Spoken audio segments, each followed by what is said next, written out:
This one goes out to all little bros out there. Y'all be safe, man. Might not be my blood, but you my little bro. Care about you, so I really gotta let you know. The streets foul, man, gotta reap what you sow. There's grown men out here grown, I never grow. Lil' bro, might not be my blood, but you my little bro. Care about you, so I really gotta let you know. The streets foul, man, gotta reap what you sow. There's grown men out here grown, that never grow. Lil' bro, turn on the news, another kid got shot. Hey, you too. What's good, what's good, what's good, what's good, y'all? What's going on? Welcome to another episode of How to Beat the Streets podcast. Now today, we got a special guest in the building, man, from the Living Redemption Youth Opportunity Program, Harlem Zone. Beloved, what's good, King? Everything good, King. Bless. Yo, welcome to the show, man, for real, man. Thank you. We're going to start this off by just giving you your flowers, man. Thank you for everything you're doing for the community, all the service, man. Growing up, I watched you just change your whole life around, and seeing you every day on the media and the streets doing what you got to do, you definitely a full example of how to beat the streets, man, for real. Thank you. Appreciate it, King. All right, so how we always get the show started, we get the show started with a quote. And the quote I chose for you, it's a classic quote that everybody throw out there a lot, but I definitely want to see, what your take on it. So when they say the streets don't love you, what does that mean to you, King? So when I hear the streets don't love you, I always used to say in my presentation, the streets will love you to death, King. And when I say that, it's because the simple fact is there's really no fresh love out there. It ain't no real love in the streets like that. A lot of times people thinking they love you, they think they got the idea or the thing for love, but in reality, they just like some of the performance that you do. Wow. And for me, just growing up, I always felt like when they say the streets don't love you, it's like everything that you want to do and you aim to do out there in the streets, there's no real love back for it, And even like somebody like me, I always fought hard to try to do things differently, man. I went to college, I got my degree, and I always felt like, man, everything that you do right, you don't really get a lot of applause for that. Like, I never really got the same amount of love as somebody who came fresh home from jail.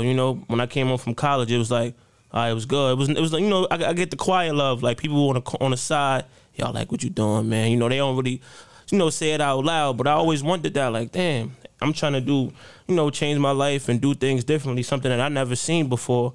But, you don't really get that much love when you trying to do the right things. And I always wonder why is it like that, So that's one of my things that I start studying on myself. Why do I get congratulations and all them beautiful things when a person graduates from school don't? And I think the reason sometimes because, a lot of people being so much hurt that they feel like, only hurt people could congratulate hurt people. Mm-hmm. And then the sad part is when we come home from prison, they don't got nothing to give anyway. So all they could do is give some words, you know what I'm saying? Or if you rolling with the right team, they give you a pack and a gun. But in reality, man, that's why I'm flipping it now. Like, I'm congratulating all the college and people going to their proms and people staying in school, you know what I'm saying? Because at the end of the day, you go to jail, man, you working for 16 cents, bro. Wow. That's big, and it's big, to get more people up here to talk about these kind of things, because just being in the school, I noticed a lot of kids, they always want to do, or go the opposite way, just because you get more love when you go that way, Same thing with like music. Like, I'm into music, and it's like you throw a song out there talking about guns, talking about violence, it's going crazy, you viral. Start the video off slapping somebody, boom, views shooting up. But if you throw a video out there just, speaking highly to the young ladies, or, just carrying yourself the right way, it don't really, grab people's attention like that. And that's just something that I feel like, we keep doing the work, soon we'll change the whole globe, because it's just definitely time for people that's, making those right decisions to get some of those flowers too, But, so the question of the day, after we jump into the quote, we always get into the question of the day. And the question of the day is, as you turn on the news, you see gun violence all over the city is going crazy. And I know you someone who do a lot of work, coming from your background, and also, being in these streets, talking to different people. I know you had conversations with many young men who walk down that pathway. So I just wanted to know, what's your take on gun violence right now? In your opinion, what can we do to help decrease it? Is there any hope? Yeah, it's hope. It's a lot of hope, man. I would love for people to come to my program and just get a look at it, you know what I'm saying? Because I'm going in the streets where they got guns, they shooting and killing and everything, but my reality was I had to change my mind, right? So when I changed my mindset, that got me to put my gun down. Don't talk these kids of not having guns if you're not going to put protection out there for them. If you're not going to be the one that's protecting them, make sure they good, bet and believe they got to have that gun on them. So people get mad sometimes when they hear me say that, and I go, let me be honest with you. Not everybody know how to fight. They wasn't taught. Family didn't want them to be fighters. Right. Family wanted them to be doctors, wanted them to be lawyers. So those things didn't call for them to be warriors. Right. But what happens is your kid run into a warrior who got influence in the street, right? Whether he Damu or he Crip or whatever, these people got 160-something people ready for war. And the part that hurts you is your kid is not geared for that. So what happens is this kid that's a good kid, going to school, doing everything right, is not being protected, and guess what? He don't got a beloved out there. Right. Right? He don't got people to help him, to gear him even towards the war. So what happens is he get jumped once, he go to the police with his mother, he pressed charges, but now guess what? He only got one locked up. I said 160, so that's 159 that's still out there that's going to jump him and continue robbing him. And guess what? We still got the problem. So that's why I flipped the script now, and I go after the shooters. I go after the ones that do the killing. Why? Because they need protection. Right. Some of them can't stand on their own. The moment they talk about not being this and not being that, they got to get ready for war. And it's so sad that sometimes they find out so late when they too far in and they're under investigations, or dudes is out to kill them now. Now it ain't no talking. It ain't no, you little Daryl, so I'm not going to do, nah, little Right. Daryl's over. You killed my daughter. I'm going to murder you. So what end up happening, and what's major for me, is now that I'm out there, I'm able to give them that protection. I'm able to help them move to another location. I'm able to help them in their whole design of what they believe the streets was like. Because from the outside, it looked cute. It Right. looked good, right? And I laugh because it's not. Physically, it's not. Mentally, it's not. And then what hurts you is that some of y'all walk y'all friends to their last hour. So why continue to believe that you're going to get the information from the person that's going through it with you? They don't have the answer. That's why they're there with you. So what end up happening is I get a chance to catch some of these gunshot victims in the hospital. And when I catch them in the hospital, I'm talking them down for retaliation. I'm telling them like, yo, bro, you got shot knowing the beef. What you think gonna happen to your daughter, your mama, your sister, your right-hand man? And I said the other part that's gonna hurt you is you got a chance to stop it, because some of them that shot ain't even the intended target. Right. But they got people that's like bad news that love them. So guess what? Bad news gonna keep it up. He gonna gun them down. You know what I'm saying? But in reality, what we do now is we mediate their situation. We don't believe and go off an assumption to believe that, yo, they could talk it out themselves. Their vocabulary is not there. Everything is N-word, B-word, N-word, B-word. They don't get a chance to resolve nothing. So what we had to do was, yo, let's learn how they speak. Let's break down the understanding on how they speak, because when we break it down, now we're going to be able to get to the nitty-gritty. Sometimes it don't even be the situation that's current. It be a situation that you did to him a long time ago that he just couldn't get over it. So now what we do to decrease the violence, boom, I'm going to their school. I'm going to their blood powwow. I'm over at the basketball court. I'm everywhere where mama and daddy won't be. You in there, yeah. You know what I'm saying? I'm with their best friend. If I want to know what my daughter doing or what my son is doing, I'm going to find out who his best friend is. His best friend is who he do everything wrong in front of. And that's what we be needing. That's what we be needing out here. I'm happy that you said that. And I'm laughing because, like, when you said bad news, man, it remind me of this guy that I used to know growing up, the same nigga project. So let's get into the interview piece, man. Can you let the people know who you are, where you come from, and what you currently doing? So right now I'm a violent interrupter / hospital responder / mentor. And I'm a credible messenger. So my job is to go in the streets, work with the people that's either going to do shooting or get shot. my main objective is to really go into the streets and really protect the bullies. Because what happens is the bullies don't get protection, so they start believing everything they got to be done on their own. This is why we got rebellious now. Because now they challenging you. I see some of them want to wrestle, they want to play fight, and I be looking like, yo, back in the days, I had older dudes to play fight with. Right. And when I used to play fight with them, they let me know who they are. Yo, Lamont let me know who I am. Ant let me know. Scott let me know. Buster let me know. You get what I'm saying? But now, this damn time, we ain't out there to do that. Because most of us is locked up. Most of us is drugged up. Most of us is living our own personal life. We ain't caring about unity. We ain't community. You know what I'm saying? So what ended up happening is when I got this job, the first thing I started doing is going to what I know. I started going to every block I know. I went to Drew Hamilton. I went to St. Nick, Foster Projects, went to Polo Grounds. I'm in all the areas where the hot and the heat and the popping is going. I'm not ducking and dodging. I'm out there 3 and 4 o'clock in the morning.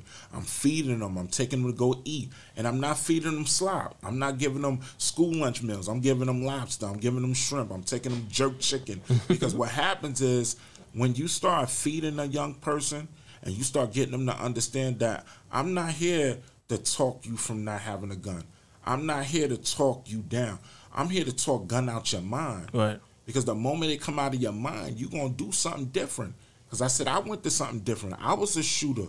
I was a dude you could call that make things happen. So at the end of the day, I got to always revert back to me. Yo, what did I do? How was my whole process of being able to stop shooting people, stop doing that? So what it took was I had to go to jail, right?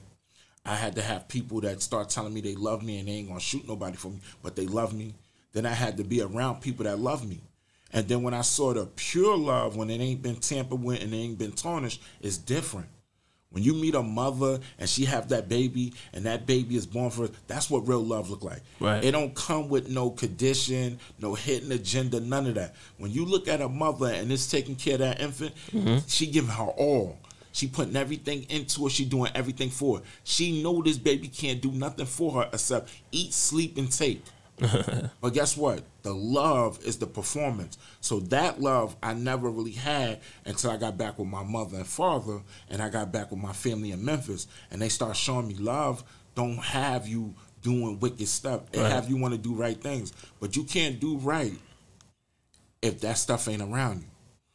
That sounds like a gem right there for how to beat the streets. And so we gonna point that to the people, like, surround yourself around love. That's one key that, I want to make sure I pinpoint, because it's very important who you're around. They always say, like, who you're around, you become who you're around. Yes. And it starts at the teenage years. Like, for me, I had so many different backgrounds too, as far as like being in the projects. You got those examples. Then I had family members. Then I had my family in Brooklyn. I had so much different people around me that it took for me to go to college to finally start to see a whole nother side of people. Like, oh, it's like everybody from, I feel like I was in college with like everybody from the hood who got out and tried to do something different. And then I realized when I was out there, like, wow, I'm not the only one that's trying to do something positive neither. There's a lot of people out here doing positive things too. And I needed to be around those people a little bit earlier, because I'm doing my thing, but I feel like the younger that you can start to surround yourself with positivity and success, the better you'll be. So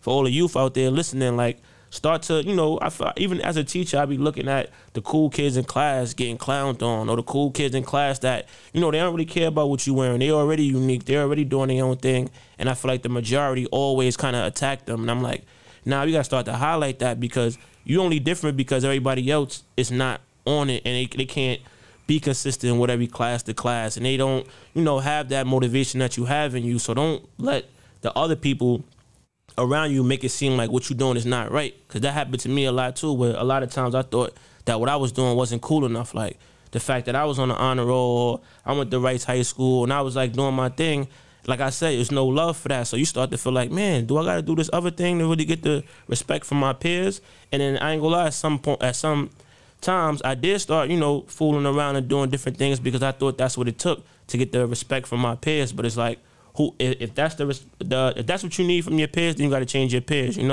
So sometimes, what it be too? The reality is some people scared of different, man. Yeah. Different is scary when you do that joint by yourself. When you ain't got an entourage behind you, you ain't got a bunch of people supporting you, and you different is scary sometimes. Because different make you a outsider, actually a prey. Right. You know what I'm saying? People looking at you with the look like, yo, he ain't rolling with them, he ain't rolling with us. We could get him. Because that's how it was. I was getting robbed at first. That's what changed me. You know what I'm saying? I was getting robbed. Dudes putting a gun to me. Razor blades. Like, that's one thing I can say. I never really remember too many people that robbed me with their bare hands. But I do remember dudes pulling weapons out on me from the age of 11. So I was different. I was singing and boxing. I wasn't even thinking about guns. I hated firecrackers and all that. You know what I'm saying? I was scared of them joints. But when you got a cat that's sitting down with you and he go, yo, you want to win the fight or you want to win the war? And you looking at him with the look like, I want to win. And he like, all right, well, to win the war, you got to play with what they play with. Mm-hmm. And I'm looking at him like, but I'm nice with these hands, though. These joints is official. My father about to let me go through boxing. I do mixed martial art. I'm knocking dudes out older than me, younger than me. But dudes couldn't handle them losses, man. So them guns start coming out. And guess what? I had to pick mines up. I had to fight the war. I can't just win the fight no more. I got to win the war. The war mean exile sometimes. And that's what I see. That's happening a lot out here too, man. So that leads me into the next part of the show is like, just from knowing your story, when was that moment where you knew you had to beat the streets? Like take us back to that time, that mindset where it was like, it just clicked in your head. Like, you know what? This is it, man. Like, I'm about to change my life and like, for real. And then you just started on this journey. Like, what happened? What was it that, you know, really clicked off in your head? Because I feel like, you know, a lot of times, some people, it never happens. And, you know, and I just want to, everybody that comes up here to, like, always highlight that moment and tell us about that moment. Because you never know who could, you know, learn from that situation. So I have to say mine was when I got shot, right? Because when I got shot, the people that was telling me to go kill was all my loved ones. Mm-hmm. The ones that really loved me, that wouldn't want me to go back to jail, wouldn't want nothing to happen. Because they didn't have no other answer for me. You know what I'm saying? They ain't even tell me to leave town. Like, yo, leave, get away from this, because they trying to kill you. I got shot up 2:30 in the evening, one day, after my birthday, and then I got shot up again 8 o'clock in the morning by the same person in front of my door. Wow. And people was asking me, like, yo, what's your thought on that? I was like, I'm getting a gangster treatment. But you got to look at the hours I'm saying he's shooting me, right? And the thing that made it real for me is that, Dad, this dude is thinking about shooting me for breakfast, lunch, and dinner. He shot me at 2:30, then he shot me up again 8 o'clock in the morning. And in my head, it's like, yo, why I don't got that momentum to go kill him when I've been doing that all the time, you know what I'm saying? But the reality hit me because when my father said, yo, you got to kill these N-words, I flipped it on myself, and I realized in a book in the Bible, the Job joint was his wife told him to curse God. And I felt like it was my father telling me to kill God's creation. So I changed on that, right? But the change wasn't an easy change. I really did have to leave town for a while because what I was feeling was the streets got a certain way that we answer things, right? Mm-hmm. But if I'm saying I'm not the streets no more and I'm not claiming the streets no more, I got to do the opposite. So it's almost like I got to run, right, and hide because I got to hide and protect what God gave me. Right. You know, a lot of times we say sorry to people, but we don't apologize to ourselves. I took my body through a roller coaster of emotions for no reason. I had knowledge of self, mm-hmm. right? But when I got a chance to really sit back in the wheelchair, philosophy bag on, and I'm sitting there and I'm just thinking like, yo, what part of this I wanted to earn? Did I want the bullets? Did I want the wheelchair? Because I got it though. You know what I'm saying? It was a gift wrap. And I had to respect it because, right, when we claim gangsters, and I used to tell people, I never called myself a gangster. The street called me gangster. I ain't called myself Bad News. The street gave me my name, Bad News. I didn't come up under the time when it was rap time and people just make a name up and now you got to call them that. Nah. Right. So when I got the name, I had to RIP Bad News. I had to put that to rest, pick up Beloved, and I had to start doing what love really is because guess what? I was shooting 5 or 6 dudes, but ain't nobody stopping them from shooting us. Right. So when I realized, come on, man. So when I realized that there's really no help out here, I got to figure this joint out for myself. Because if you come and see my crew now, ain't none of us shot up like that. Ain't nobody throwing bullets at us. Ain't nobody gun playing us. None of that, because of some fact we grew up. But at the same time, we ain't make no little M&Ms. We don't got no young generation of our crew. Our crew's called M&M, Money and Murder. You know what I'm saying? So that alone was a whole thing to have to live by. So me and my man Jess, when we came out of prison and got back together, and I was waiting on Dora, I'm like, yo, listen, there's a program that we could do. I'm already doing it. Let's get to it. And when we got to it, the part that made it real was when one of the dudes from 129 gave me a chance to help him. He came to me and was like, yo, I got beef with St. Nick. Me and my crew don't want to be going back and forth with them. We trying to let them live, man. So if you can, we know you started them. Can you come out and do that for us? I'm like, no doubt. I'll come out and do that. And when I came out and did that, that's what kept it going. I start going to the hospitals. I start going to their block. I start going to their house. Like, their mothers couldn't even talk to them. I start protecting them, making sure one of their sneakers got stolen. Somebody called me, yo, can you get their sneaker back? I went and got the sneaker back. And ever since then, I always been cool with them. But I told dudes, when I started FSU, that joint was an all Harlem thing. It wasn't no one block. It wasn't like St. Nick Project only. I wasn't claiming that. I was claiming, yo, Harlem. Everybody's involved. Everybody in it, right? Because another thing is I'm making sure that, yo, we put love over violence everywhere, right?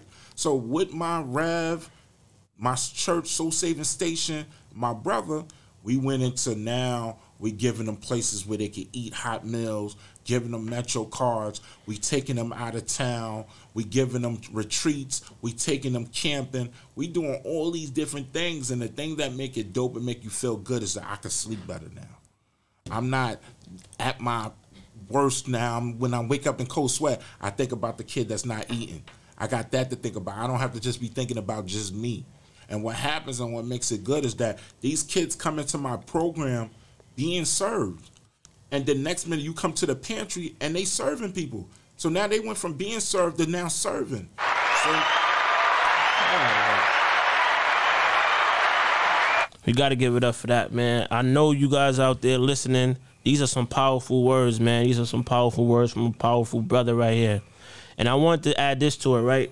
Just while you was talking, I was thinking, I know this guy right now that's listening, 15 years old, and he want to change his life around, but he did some things to some people, and some people did some things to him, and now he kind of stuck in the middle between like I know I need to do better, but I can't go to school without, these dudes coming away from me. Like, I can't just go, live my day-to-day life. I want to change, but I don't know what to do. What would you tell that young man?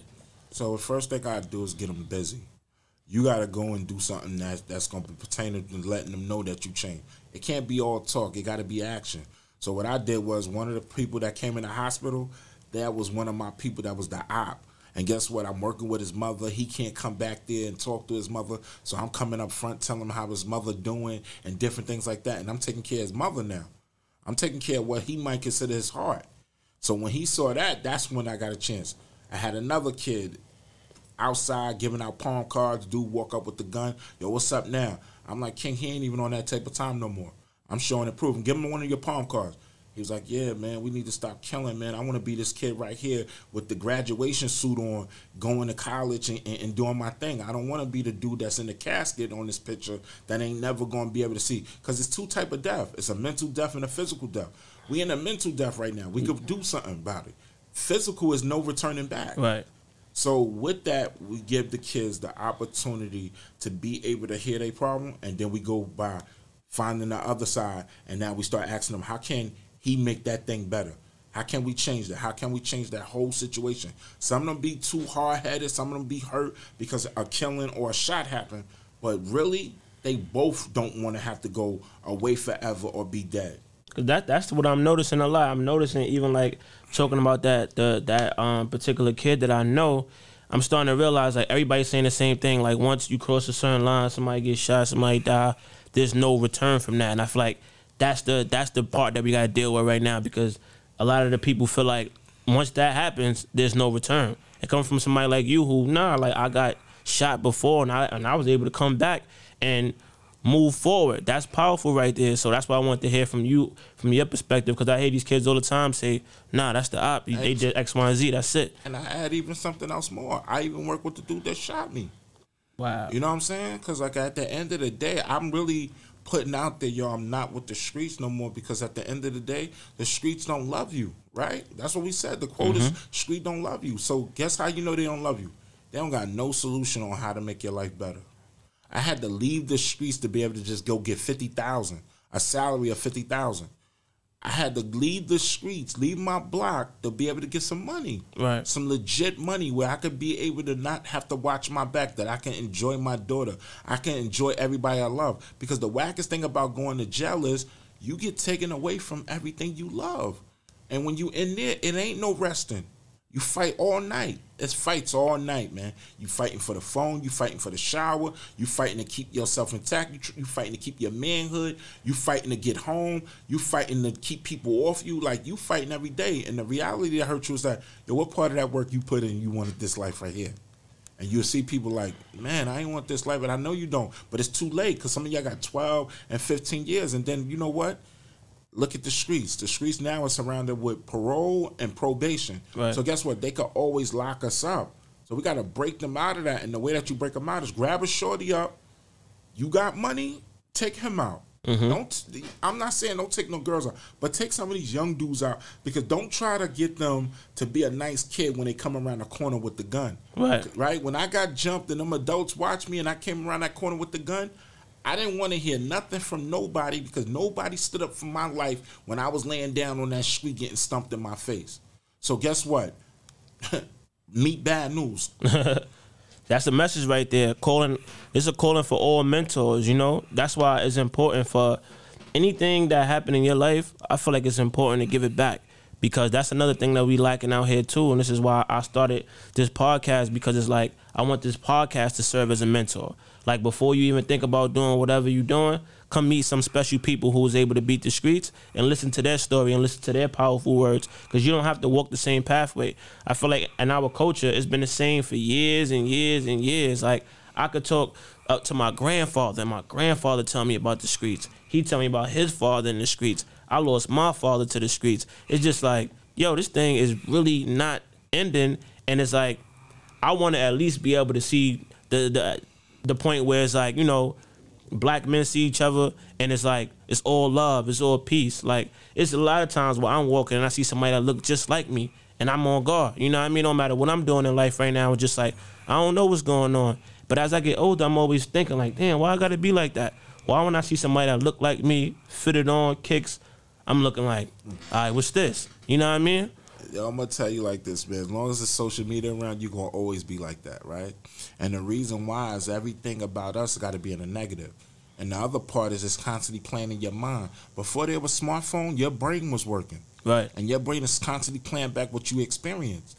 You experienced some bad things with your black people, you know what I'm saying? But the reality is this, we got to show and prove that what we say work.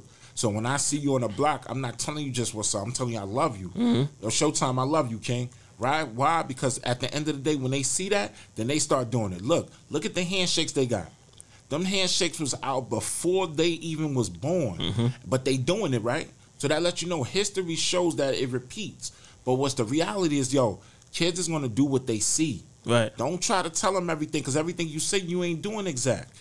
But what you doing exact, because they see. Right. Right? So you disrespecting somebody else, girl, they disrespecting your daughter. Same thing with the music. Come on, you teaching them shooting, guess what? You shooting people, now they shoot you. You know what I'm saying? And that's why I got out of that joint. When I realized mines could shoot me and shoot the love out of me and shoot me like I'm nothing to them, my reality hit me like, yo, you know what?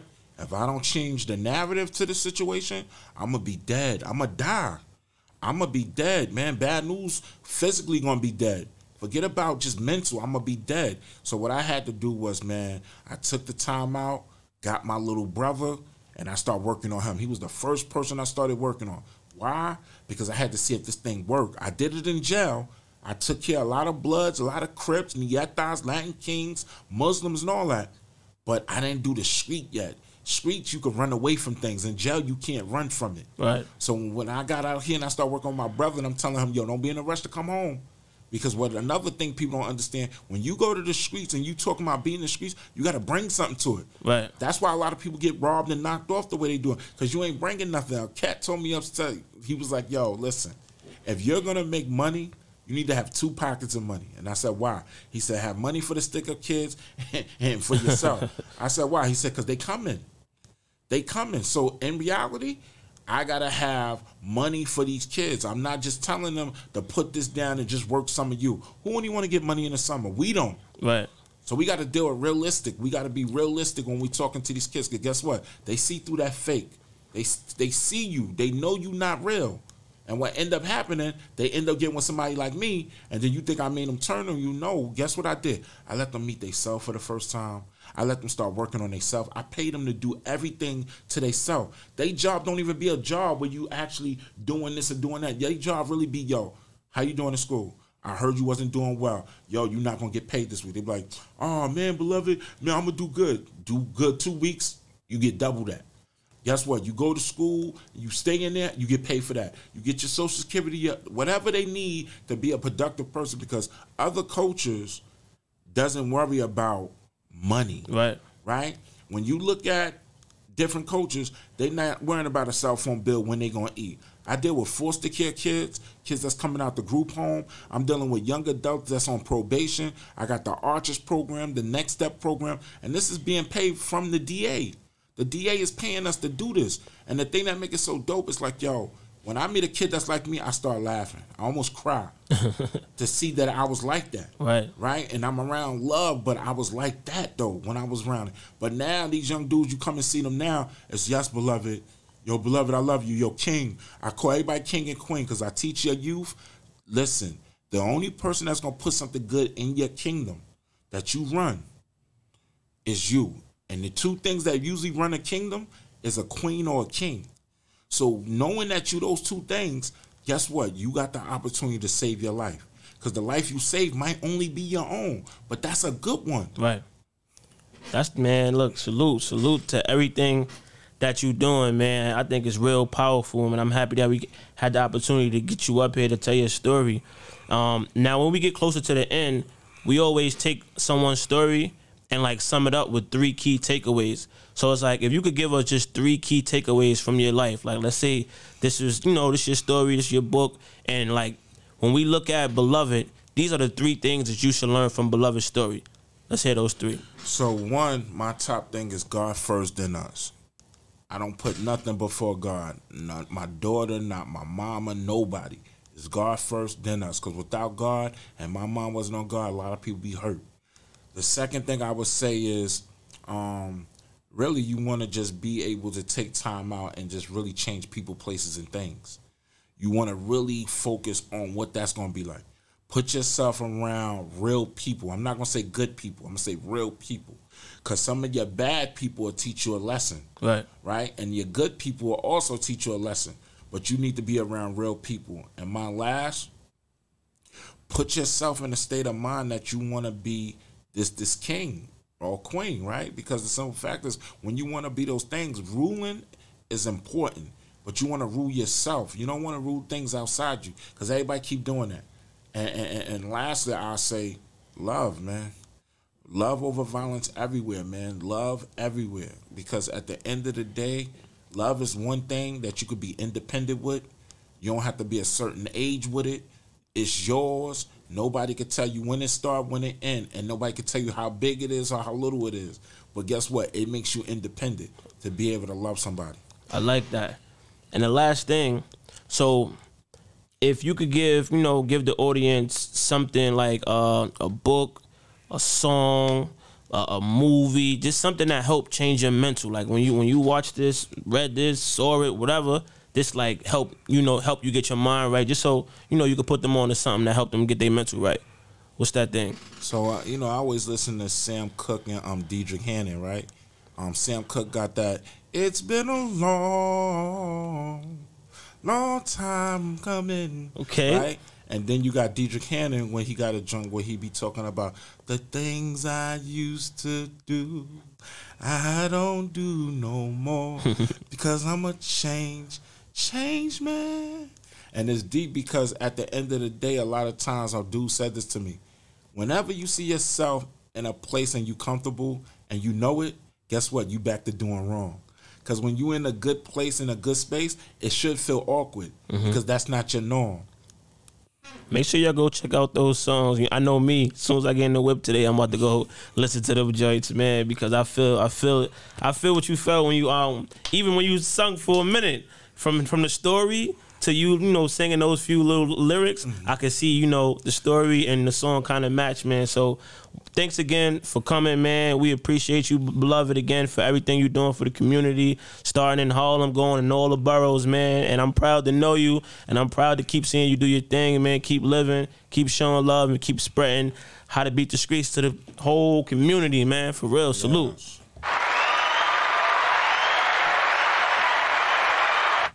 Anything you want to promote before we get out of here? Any programs, anything you got going on? So we always promote our mission statement, man. You know what I'm saying? Saving lives, healing community, relationships, one relationship at a time. And we also say Ma, right? We always want to bring mothers back out there. And the Ma label is mission over money. Mission over money, right? And the reason why we always keep that focus because at the end of the day, some people get money hungry. People start losing themselves, but our reality is, man, you know what I'm saying, saving lives, healing community, one relationship at a time, man. Dope. Where can people find you? You can find me at 302 West 124th Street, 8th Avenue, right there in Soul Saving Station for every nation. We right across the street from Magic Johnson Theater on 8th Ave. So it ain't nothing for you to just walk in, come see the kids, or come and walk in because we got a family enrichment center we about to put out there where we looking to have a space and we're going to be taking care of the whole family now. Now we're not just dealing with ages 10 to 26. Now we're going to be dealing with the whole family. Salute, y'all. There you have it, man. How to Beat the Streets podcast with Beloved.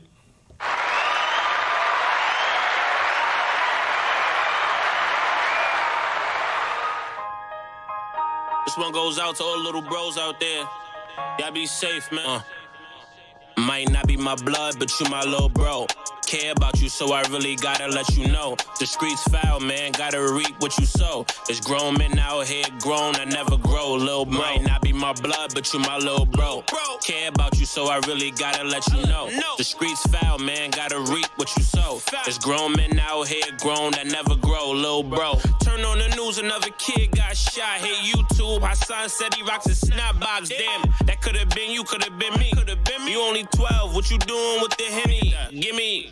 Let me tell you what this liquor do. How you putting on the show when the joke on you. You ain't gotta live your life so fast to just crash.